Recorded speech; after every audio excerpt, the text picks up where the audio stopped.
All right, it's game three. Here we go. We're going to look at the bands, picks and bans. We start off with Azir, Orianna, and Poppy, matched by Rakan, Maokai, and Callista. This Rakan ban here seems to have thrown Cloud9 for a little bit of a loop because they still went for a first pick Xayah. The first pick Xayah and her record, it's a little bit precarious when you don't have the threat of Rakan coming back. It means that you do have to give over two OP picks in response, meaning that Rumble and Jarvan go over to Fnatic, and then they're answered by Jax Sejuani. This is a huge win already from Fnatic, getting two much stronger picks in the metagame, plus the insane synergy that they have together. It's going to be very difficult for Cloud9 to come back from that. The support pool gets pinched. We see Akali and Yone being answered, meaning that they intend on picking their mid laner first, or they're less worried about the types of counter picks that can come in. Humanoid very much so prefers to be on control mages versus these types of champions, and he doesn't want to play against those champions if they're available. So taking those away from MNS is a clear and viable strategy for themselves. You see that Cloud9 ends up getting LeBlanc for themselves, which I think is fine. The Static Shiv build is dead, but you're still going to have that power to be able to snowball in from the mid lane. They also somehow get Alistar for themselves. We end up with Rel as a way to try to set up, vacuum people into a clump. They're opting for the synergy of Rel with Rumble Jarvan as opposed to the raw power of Alistar. And then the power of Alistar means that Sylas becomes a viable counterpick. So Fnatic with a very nice draft. Not a huge fan of Aphelios, although one of the things that Aphelios does offer from this position is the ability to pop damage at the beginning of the fight, making it so that these engage tools plus equalizer make the outcome very clear early on in the fight. It's one of the highest damage burst AD carries that you can get. Still would have preferred to see Ashe here, but I do like that they have the Aphelios to go along with this AoE teamfight damage orientation. Over here, the strengths are going to be the Sejuani, Jax, Alistar, right? The chain CC that's available. Also trying to set up for Sejuani and LeBlanc, but we're probably going to have an early Merc Treads from the Sylas. But again, the big gap, this Rakan ban clearly throwing them for a loop because they just went straight into their normal preparation of Xayah as blue 1, but it's not nearly as big of a threat when there's not the chance of putting together Xayah and Rakan in the draft. So well done by Fnatic. We'll see if it ends up playing out in the game. Okay, game three. Here we go. Loser goes home. Early ride. Cloud9 is one loss away from being the second NA team eliminated at Worlds. BDS has already gone as well, so Fnatic also in the same boat, but absolutely love this Rumble pick. Rumble, Rumble's way up there. Is a stronger champion than Xayah. Xayah's win rate up until right now is 28-8, but it's largely because it's at the back of threatening Rakan, and when you get this, either you get this combination or you force them to take Rakan away, and then you get to build stronger champions, and you play into probably a Kai'Sa with Rakan, which is an okay pairing, but not as strong as what you can get back if you're forcing them to take that, and you get to get something like Jarvan, Rumble, and now the Alistar Xayah combination, very lethal, especially at level 2. You've got lots of chain CC available. You can have flash pulverize, right? So you can go Q flash to lead off as the Alistar. You jump into the fight. Then you get the root from Xayah to bring you back. Alistar jumps on the other side, headbutts you into the team. At level 3, you'll be able to continue this with more extra damage. Plus, you'll be able to turn on the chains that you'll be able to go and knock them under turret. Go for big wins there. So certainly level 3 through 5, you're going to see this team step backwards much more. They do not want to deal with it, or they're going to have Jarvan shadowing the lane to give them success forward. Sejuani versus Jarvan, you're going to outscale as the Sejuani. The scaling difference is here. So largely you're going to see Sejuani's match against Jarvan. That's not what we see in this opener right here. We see blue into Gromp from Jarvan, so he's going to be pathing topside. Sejuani might be pathing here. I don't think that we're going to see any sort of invade because Sejuani does lose that fight at these early levels. LeBlanc versus Sylas, very LeBlanc flavored early. Humanoid is going to have to use their resources. It's interesting that we end up seeing this player playing this champion. Oh, look at this aggression here from Fudge. Normally you don't want to take that damage back from Rumble. We also have overheating right now with no counter strike, which means that we might have a burn extra burn damage.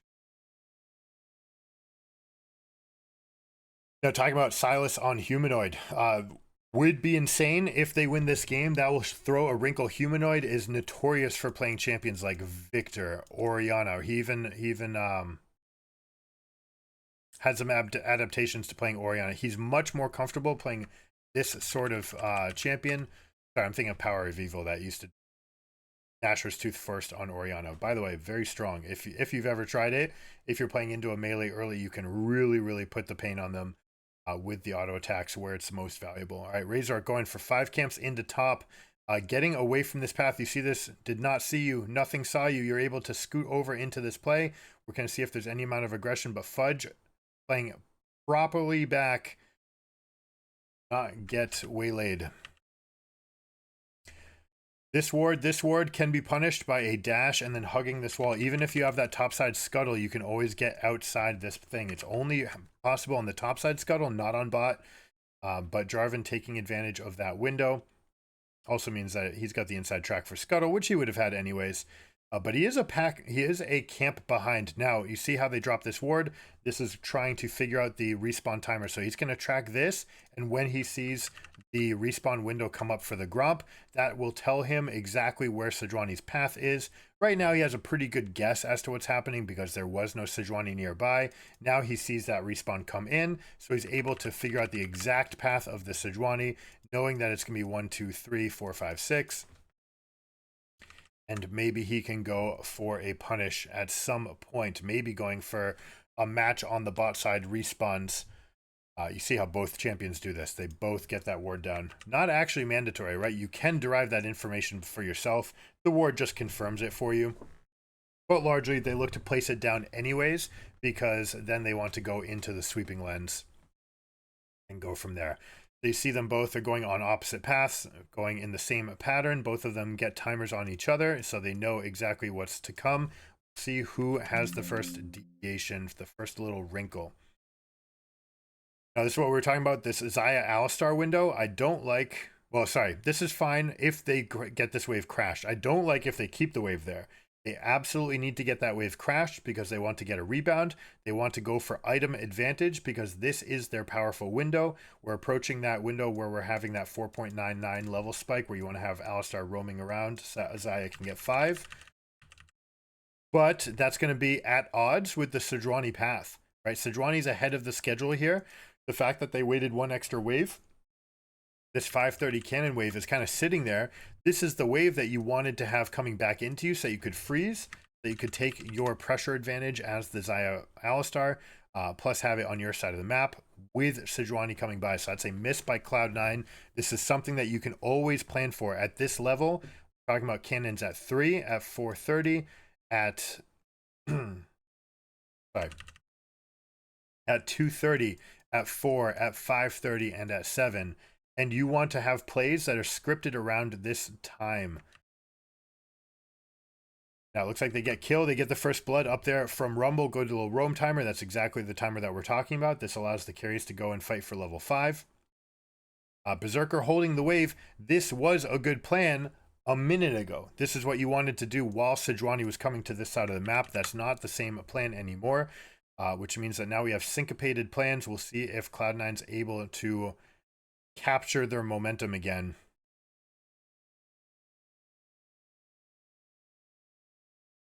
Fudge getting an early kill is a big deal for this matchup.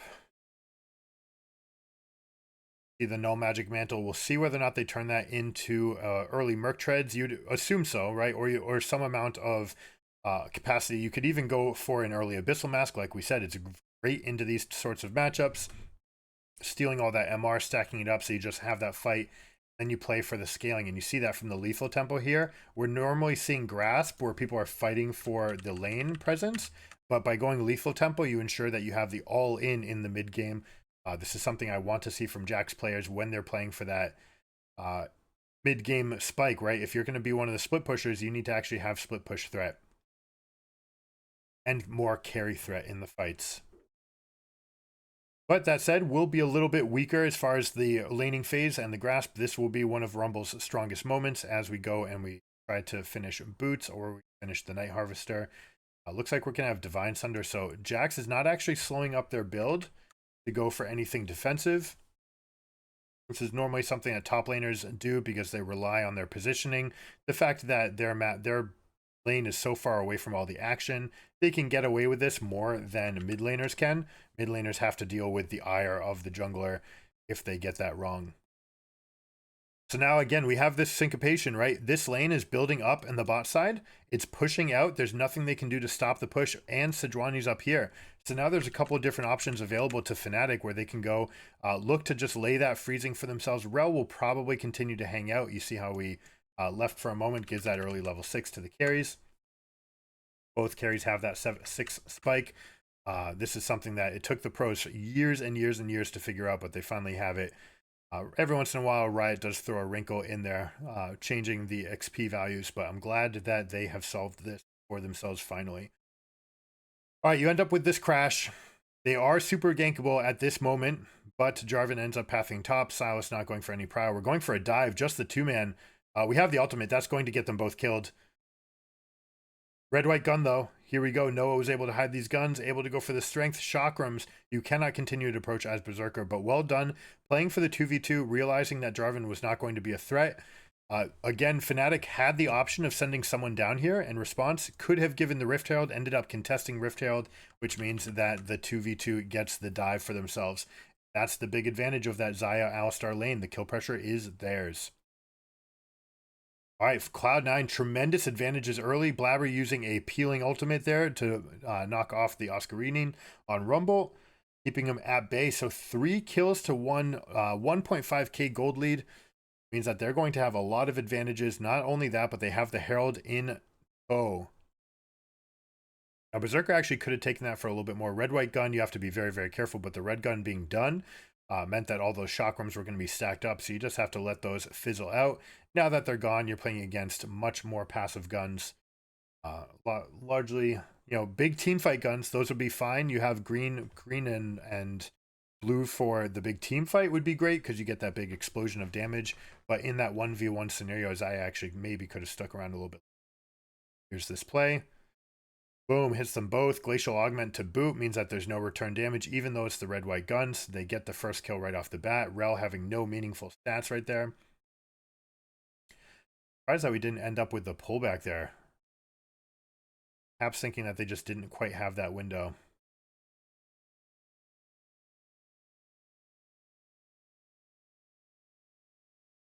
Then jumping in again, but what is this? How did we end up in a 1v3? Oh, Blabber, don't block. All right, there you go. Staying alive for just a moment. We see if the dash forward will result in the Q, but we do steal the ultimate. And so Blabber's peeling for Alistar, but ends up getting chain CC. Did not need to go this far. Only needed to be a presence. Throw the W and then dash out would have been fine. Instead gets caught up. Even Flash going down. All the tools going down. That's actually a very big loss for them. Means that he will be very late coming back onto the map. The Southern Quadrant will belong to Fnatic. That means they should have the avenue to go take the dragon at will. They also have the better push here. They get the plate for themselves as well. So huge for them to get this. So Sven going up for that control. We're not realizing that there would be 3 people in the vicinity. It's humanoid. So this absolutely should have been communicated to them. A couple mistakes there from Blabber. Also getting his Q. He tried to jump over this wall rather than the flash to start. Ends up a little bit late. Goodness. A fumble right there. Couple blunders. Team needs to be able to communicate that Sylas is missing from the lane, or you just bring LeBlanc over and say, anytime we're going side to side, like that's going to favor me. I am much better playing with Fog of War and playing over terrain than Sylas is. M&S not being there is a huge problem for the. All right, ultimate going Sven. Throwing the emote in his face. Humanoid saying, you know what? I'm not bothered by it. I'll emote as well.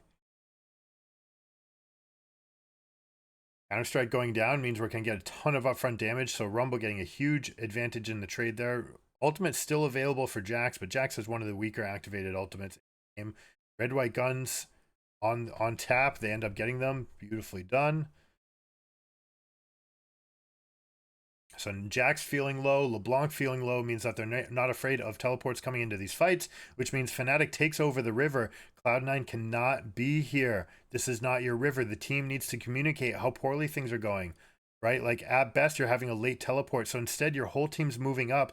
They're assuming that maybe we can get plays in, especially since Rumble used his ultimate.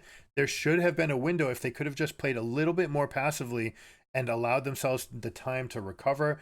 But LeBlanc getting chunked to lead that off means that he wants to play back. These guys are playing forward. This guy's recalling, means that you end up just inting away these 3 deaths. LeBlanc can't be part of it. Jax ends up teleporting top with no play to be had. Another huge miss from Cloud9. They are fumbling away this advantage.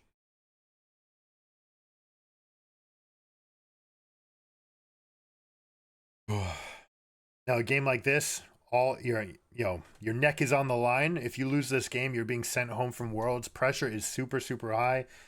We talked about it before, but being able to regulate your adrenaline, your baseline, right? You want to make sure that you're here, right? If this is just average, you want to be activated, but you don't want to be up here on this roller coaster where you're riding super high emotions and then playing for the hype. Be like, let's say, for example, for a moment they're 3-0 and they're like, oh my God, we're going to win. If you let yourself think that and you let the adrenaline kind of take over your body with that thought, then you can lose it, you can lose control, and then you can start dropping. You make a mistake and suddenly, oh shoot, what have I done? I'm not going to win anymore. What did I do? I've thrown it away.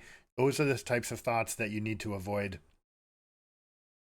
And not saying that it's definitely the case, but definitely a candidate to be the case this game for them. Beautifully done here by Blabber. Nice heal by Humanoid, able to stick to it.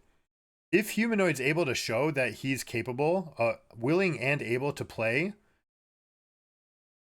champions like Silas, that'll put a whole new wrinkle into the drafts here. M&S getting a whole bunch of unfront damage, but again, Humanoid's able to get Empowered W after Empowered W.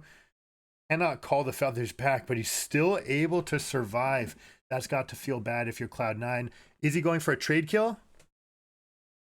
LeBlanc popped away. I was like, what happened to LeBlanc? All right, she did a magic trick. As she does. All right, Cloud9 getting another big advantage for themselves. 1.5k in the gold lead. Surviving under the turret, getting the kills where they need to. So execution diff right there is going to have the Herald. These wards are not going to matter. We'll see where they end up pulling that up for themselves. Fudge flashing forward seems really ambitious. It's very hard for Alistar to find this angle.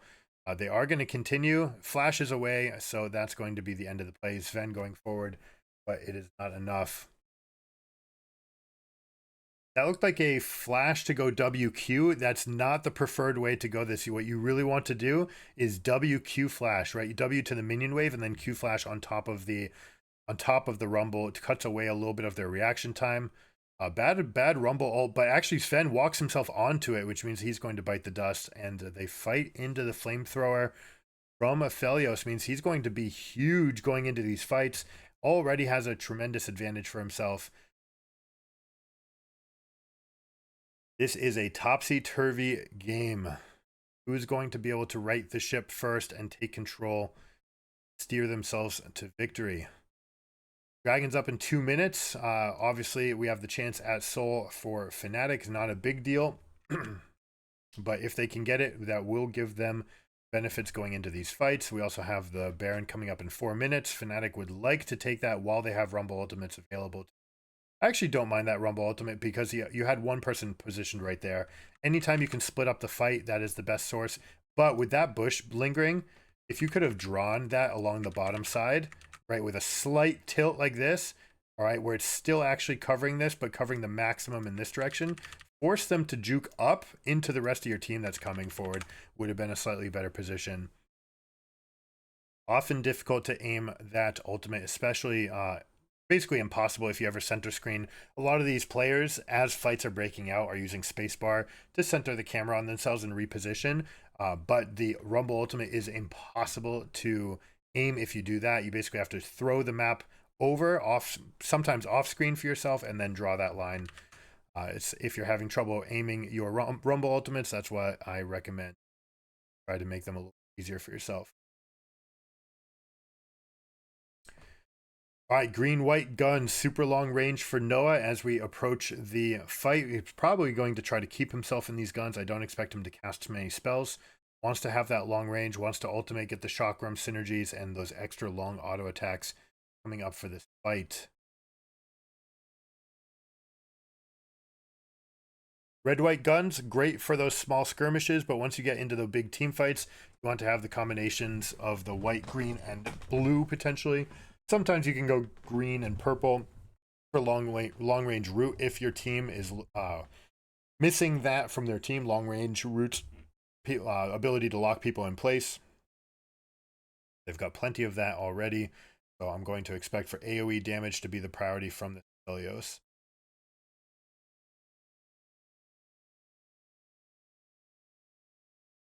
I believe he has the red gun hiding behind here. So this would actually be a fine time for C9 to try to fight this. Again, they have to be a little bit worried about this AoE ultimate and getting multiple routes off, whether or not that can line people up. But the red gun coming behind will be fairly useless with these combinations. No, it's the blue gun behind. Okay, they're in an okay shape. That'll be AoE, right? So they use the flamethrower, try to get the AoE spread on your ability, and then go for the big root from there. Also, the purple gun almost being waxed out, which means that we're going to see the next gun come in, which I believe is the chakram. So we might have tons of damage coming out from this Aphelios. Look at this position. We're going in for a flank. Beautiful red carpet being drawn out, splitting up the fight. We have the upfront. They get the damage. Are they going to call for the evac? They might do it because they're down a champion already. They have decent HP bars. Rel going to int for the team. Actually, no. Wow, we have turnaround. Aphelios, you see that combination? Those two guns dealing so much damage in an AoE. Beautifully done to come back into that fight. Berserker not able to get the drawback here. Is it on cooldown? Oh my goodness, how did Fnatic survive this? They end up going into the choke, and Aphelios takes it down. This guy carries the fight. Oh my gosh. We are definitely going to break that down. You're going to see them walk into this choke. The fact that we have a difference in vision, all right? As fights are breaking out, this is paramount. You need to drop wards as you're fighting. This is a very big tip that you need to use in your fights. The difference between having a fight, having vision in a fight and not can be the difference between winning and losing. It often is. As we see right now, blue team has vision in this bush. So the early stages, the fight favors them as the fight approaches this bush. Okay, we see Humanoid going in. He's got the Alistar ultimate, so he's feeling very confident. Jumping into the fight. I would like to see this Rumble ultimate placed this way, but ends up going this way, which is okay. Beautiful position. You see how Noah is behind his tanks. Very nice position here. We actually have Silas diving into the middle because he has the Alistar ultimate. Gets to be super tanky. By diving forward, you're also ensuring with this Rumble red carpet, now no one from C9 really wants to cross the equalizer because they're going to take so much damage. This is going to have the inside track for Razork to get his guns.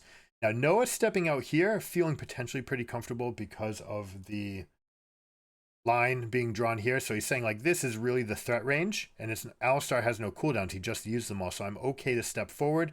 Again, someone should be putting vision in this. I'm talking control words, like even spamming it, because even when you're talking about who jumps in and out of that bush, if they jump in or drop a ward or whatever it is, their first attack might miss. It might hit the control ward. On top of that, the ability to see on this side of the fight is tantamount to how this fight is going to progress. Right now, Alistar is providing that, and Mini Alistar, Silas Alistar is providing this over here. But where is it going to happen? If this fight moves to one side of the bush or another, then the team that gains control of this bush will have a tremendous advantage, right?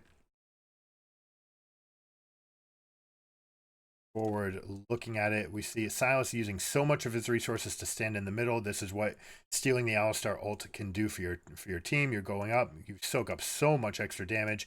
The W also gains some extra effect, and now we have where we're moving away. We've lost vision over here, no more tracking. We've got the dragon. We've lost some cooldowns, but cooldowns are coming back up. This right here is a super big danger, and Noah's position over to this side to try to influence that triangle means that he's definitely impotent in range of being aggressed on. So you're going to see how these guys are going to make room for him to get by first. They're going to reposition themselves in front. We're going to end up with a beautiful position right here where you try to get Noah on Aphelios. This vision, you want to have Aphelios right here. You're going to have your engagers coming in, pincering in this choke point. Then that lets Flame Spitter continue to deal damage. And plus, this right here is going to be target number 1 for C9 anyways, so it gives you a little bit of a window. How it acts out. They get that first kill. M&S actually snapping back. No, all right, uses both, comes back. Did not need to go for the next. Steps forward again, and this is the first chance. We get Grell hitting the first stun. You see how Noah's given themselves a good position? I actually love what Sven has done right here, giving himself another window for a potential WQ combo. Berserker in a little bit of an awkward spot. It's going to be harder for him to deal damage, especially as the fight starts moving up this way. Whereas the rest of the team is going to be able to deal all this damage back.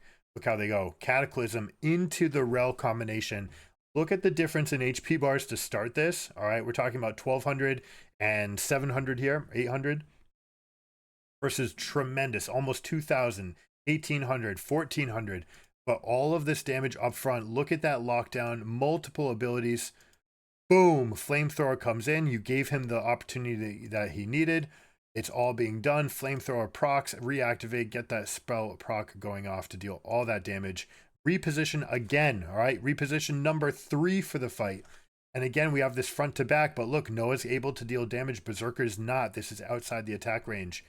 So she is reaching, ends up flashing forward, desperately trying to go for Noah here. Now, Q flash, you can try to reposition. You can't move the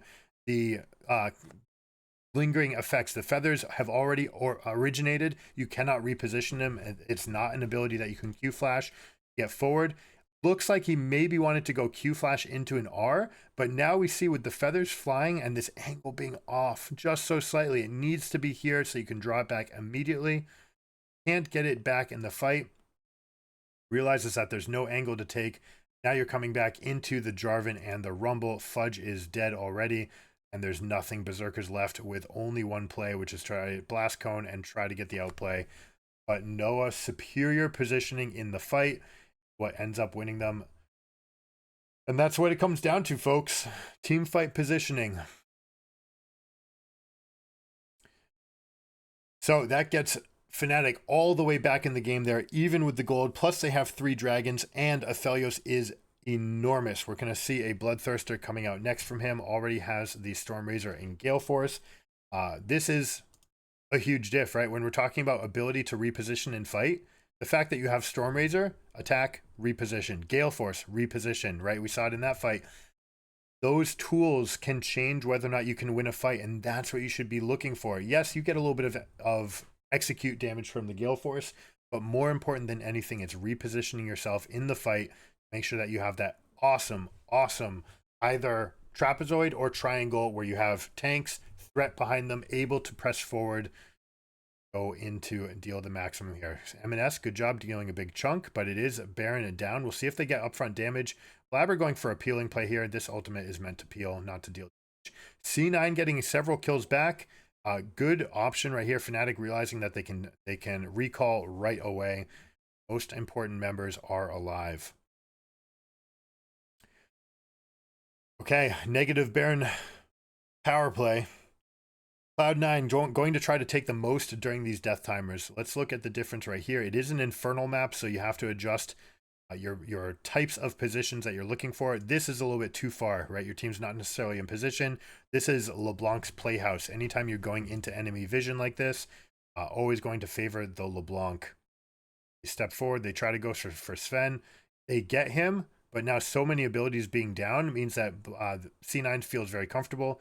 Trimby going for peel. Sometimes it's worth inting for the Baron, right? Saying like it's okay to throw one person up ahead, especially when you're talking about locking down Sejuani. This is a little bit early. You'd normally like to do it around that 2400 to 2700 range, so maybe a little bit early from Trimby going in.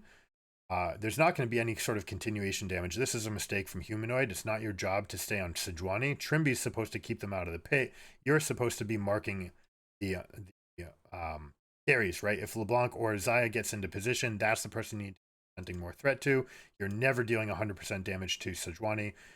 So this just means that team gets to go in. You're just taking extra free damage. Why these 2 deaths come early. I like Jarvan's idea, right? Appealing for the team. You 2 get out. I'm going to int. As long as you 2 survive, we'll be able to claim some amount of advantage coming out from this. LeBlanc shouldn't have even spent any efforts right this. She should have been marking the other 2, right? You don't need the extra damage here. LeBlanc could have jumped over this wall. Instead, uses both halves of W. She should have used it going over and then try to deny these backs. If she's able to do that, they might have actually aced them, and not just aced them, but they would have gotten that fat shutdown on Aphelios and syncopated his respawn timer so that they'd be able to get more for themselves. So anyways, respawns do come in line, and Cloud9 was only able to get one turret for themselves. A little bit of chunk damage there onto the Aphelios, but we see Aphelios does have that Vamp Scepter, so he's going to defend himself against LeBlanc by just heal tanking his way back up. The fact that Cloud9 was not able to get more from that means that Fnatic still has the advantage coming out here. They still have 2 Barons. They could go into opposite lanes, but I expect them to go into adjacent lanes right here, at least for a moment, at least until those outer turrets are done. Now they've got Aphelios marked, right? You see that ping by Aphelios saying, I'm over here, see if you can bring the fight to me. Beautiful corridor. All right, that Rumble ultimate is very weak, needs to be a lot better extended into the back, but it is enough to get one. They are going to try to continue. They're feeling very strong here. They have the Silas continuation. Alistar bites the dust as well. They realize that Jax has not come in. So now the call has to be to move back. They're going to try to wave clear versus this turret, and Jax can continue. But now with not enough information on who's staying and who's going, Jax is even going to go back, which means that they have nothing to claim for themselves.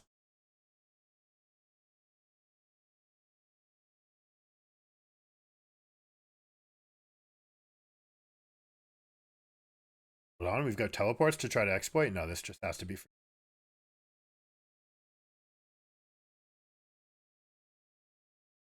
Early teleport, low HP bars, people respawning from base needs to mean that Fnatic's trying to set themselves up for the dragon. They are going to be slightly later here. The fact that this wave was pushed in earlier by Jax and they have these wards available means that they have some amount of the control coming this way. Fnatic would be fine to just let this one go, but they are feeling quite strong here. They got their recalls in.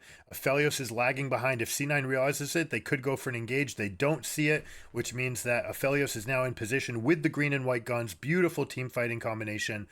Is going to be able to get tons of damage out. Look at this position again. Front line to back line. M&S not threatening. What do you... Your job as LeBlanc needs to be to get onto this Aphelios. Instead, she's dashing into the melee.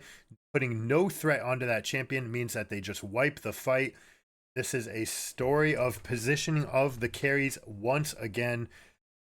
Teamfight always going to favor Aphelios if you give him that opportunity to get that ultimate cleanly into the fight. M&S on LeBlanc needs to be able to shut that door. Force him to feel scared, right? Doesn't get it. Also, very important with this first strike build, you are threatening lethal at all times, right? Anytime that first strike's available, ends up putting it on cooldown for the Rel, and ends up dashing back here, putting damage onto Rel. That's exactly what Rel wants. Rel's like, sweet, all me, baby. LeBlanc put her combos on me, not the Aphelios. My job is done. Want that one back. Cloud9, exceptional first 8 minutes of the game, right? They've got beautiful laning. Their champions are doing very well, although Fudge still tends to get outplayed a little bit in the laning phase by the Korean and Chinese players. But the scripts blabber, scripting the beginning of the game, knowing all of his wave timers and knowing what he can do, the different paths available to him. Exceptional early game, but still this team does not team fight well. They tend to need this explosive advantages. Team Liquid, same thing, right? Big laning phase for themselves. They actually have the individual talent to win lane, but they cannot win these end games because they don't team fight well. NRG being the best team fighting team in North America this season, but do they give it up on laning, right? FBI, not known as a good laner, ends up having to just track back and kind of hold themselves at a, okay, you know, we're doing okay, don't lose through bot lane, and then we'll be a better team fighter, and then trying to go at the rest with Palafox. And it looks like that's going to be the last hope for NA, because with Infernal in tow, Baron spawning in 30 seconds, this turret going down means they're going to have an extra 1,000 gold to shop for themselves. The Aphelios is gargantuan. They're going to be able to take this for themselves. And M&S needs to find himself some pocket of vision, right? You need to get some semblance of wards out that allow you to see their rotations and maybe hide like right around this area. You can double jump and maybe threaten a backline. Create a little pocket of vision for yourself by recalling. We're going to get none of that. It is going to be the extra damage from Blightning Jewel, and we have this full pen build, but we just haven't seen the threat. And at this point, honestly, Aphelios out-leveling you and has the Bloodthirster might just be able to go toe-for-toe, toe-to-toe. If you engage on him, he might just start ripping into you and use Bloodthirster to heal tank. It might just be too late. Also, can use Gale Force to reposition. All right, Silas saying we're in position. This is a mistake. You should never use this recall when you're that close. You're better off just staying in position. You could just recall with the empowered recall anyways and get back onto the map just the same. M&S did not find any kind of avenue for themselves. Now it's stuck in here with a Jarvan. Ignite means that they're able to track. No, they ignite the wrong one. But they're still able to get one back, but it does mean that Jarvan bites the dust. You really want to have that ignite onto LeBlanc as she's passing 50% health to make sure that you can track which one is the clone. Now, Blabber should put all of his eggs into this basket, should hard engage here. We need to see Silas going off into the fight, keeping this cannon alive, importantly, actually. That's extra source of damage. They're going to get the upfront damage. C9 Berserker, you need to be ripping into them. This has to be the coin that you flip. You had your ultimate available. You know the team's coming into you. You have to put your eggs in that basket and just die on that hill, right? That's your best chance. You cannot allow this fight to go to this level. Blabber being at 100%, Berserker not doing it to the limit. Perhaps lost faith in what they could do in the fights after reaching into fights and not being able to deal the damage. But Berserker just left a lot on the table, which is normally not the case. He is normally the shining star for this team. Not a great series for him. Certainly not a good game at all. We talk about it again going into the draft. Right? Like when you go for that Xayah pick and there's no Rakan threat, it means that you have to give up double OPs on the back end. And we even see Rumble almost taking this 2v1 to the bank, able to get them both down 15 and 10% HP bars. It's just that strong. Interestingly enough, see this Merc Treads playing against the combinations. It's not going to do anything really against the Alistar. One stun to combine. We've got the root here, but it's a lot of LeBlanc continuation damage plus Jax plus Sejuani, right? Just everyone. It's just a great game for Merc Treads in general. That's why we see it across the board. 4 different people on the team buying Merc Treads. And that's allowing them to change their position in the fights. They're getting off those great positions. The Gale Force from Aphelios, backing with a completed item here. Boom. Easy. I think this is the new most kills in the game. I haven't been tracking the crystal ball, but Noah having 10 kills in this game. I don't know. There might have been a 12 kill game earlier in the tournament. There's still time. Noah looking to carry. I love what Sven is doing here. This is what LeBlanc should have been doing, which is I'm just going to patiently wait. I'm going to sit myself in one spot here. My team can hold off. If there's no insight that I'm here, then this position will pay off. So he's constantly looking at the strength of this push. Cannon runs out of Baron just in time, means that they're able to hold on to the siege. But you stepped out. M&S steps up into Fog. This team is hard to put together, but again, you just can't have these positions. You need to have vision advantage. You need to be playing for something. Alistar found himself a great flank to play for this Elder, but they say, no, we can't do it. There's nothing left. M&S dying for free means that they have to give away the Elder as well. And it's too bad, right? Like, in that pocket, yes, LeBlanc needs to constantly be threatening, but you need to have some semblance of vision. Perhaps Alistar gave up a little bit too much, getting this avenue out for himself. Also didn't get this important ward like to have down. You want to have a control ward down by this meatball right here. You want to have a shallow line of wards so that you can see rotations and give yourself one avenue that you can go and look for any sort of flank. And then you can create those late game positions for yourself. The beautiful positioning again. Team playing front to back. Humanoid feeling super confident, stepping forward. They've got the Elder buff. A little bit of an overreach here. They did not need to go for this. They could have gone for turrets. Noah actually putting the gun down in the turret range means he's going to get nothing for it. Can be engaged upon. Actually will die. No, gets the stopwatch. Will reset the aggro. He's going for damage back. Silas stepping up a little, I mean, very inty here by Fnatic to go for this much this late. This is what they should have done. Just wait for the supers. There we go. Humanoid stepping to the side, using his W to reposition himself. Also get a good line for E2. Gets another heal off. The Elder is going to burn Blabber to death. And Humanoid playing a pretty solid Silas, tanky Silas game. Even with first strike, not with Conqueror, stepping up into the middle of the fight. They take a drink. Take that drink. You've earned it. You guys are moving on. And that's going to be the end of Cloud9. So energy is all that stands. Well played by Fnatic. Beautiful, beautiful team fighting. A master class in team fight positioning this game. Make sure you guys go back, watch it again, see how they position, who takes on what role, and then imagine, close your eyes and picture, if you're the LeBlanc or you're the Alistar, what is the avenue that you can take? What are the windows that you could have gotten in and perhaps done more in this game? Because it just wasn't enough, especially from M&S on the